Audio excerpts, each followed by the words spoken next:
প্রিয় দর্শক, আসলে জাতি হিসেবে আমরা কতটা ফেসিস্ট।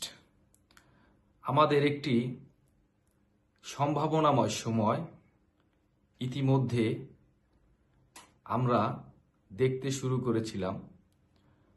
পৃথিবীর প্রায় 24টিরও বেশি দেশ বাংলাদেশে এসে তারা ঘুরে দেখবেন বাণিজ্য করার মতো পরিবেশ কতটুকু রয়েছে, তার মাধ্যমে তারা এদেশে বাণিজ্য পরিচালনা করবেন, বিনিয়োগ করবেন। এদেশের মানুষের বিভিন্ন আন্তর্জাতিক মানের কোম্পানি এবং ফ্যাক্টরিতে চাকরি করার সুযোগ সুবিধা যে দ্বার উন্মোচিত হবে, তার একটি বিশাল সুযোগ বাংলাদেশের সামনে ইতিমধ্যেই সেই দ্বার উন্মোচিত হয়েছিল।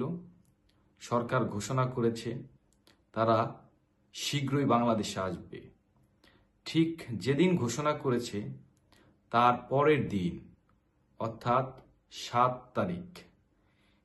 তারিখে বাংলাদেশে ফিলিস্তিনের যেই ইসরায়েলি আগ্রাসন, সেই আগ্রাসনের প্রতিবাদে সারা বিশ্বে একটি কর্মসূচি পালিত হয়েছে।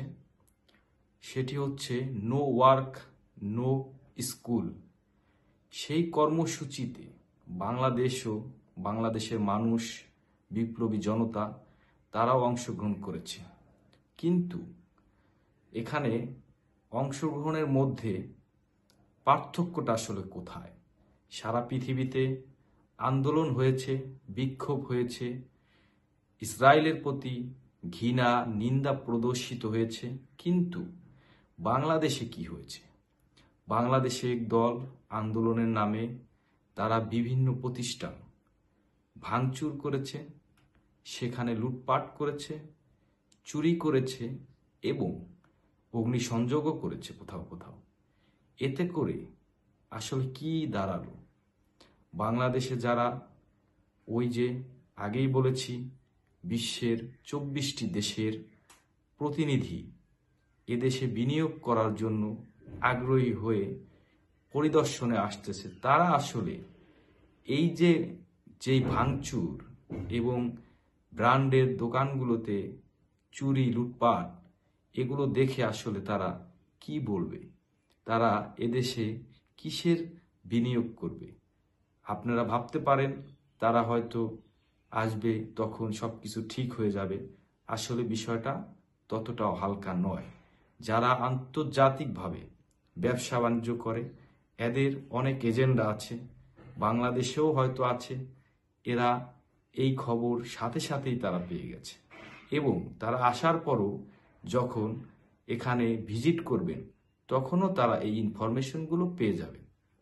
আসলে আমরা নিজেরা যতদিন না ভালো হব, ততদিন এদেশের উন্নতি, অর্থ সামাজিক উন্নয়ন কোনোভাবেই সম্ভব নয়। আমরা এতটা উগ্রবাদী আচরণ ইতিমধ্যেই করেছি, বিশ্ববাসী সেগুলো দেখেছে। কিন্তু আসার খবর হচ্ছে একটি, সেটি সরকার এদেরকে গ্রেপ্তার করার জন্য ইতিমধ্যেই নির্দেশনা দিয়েছে। কিন্তু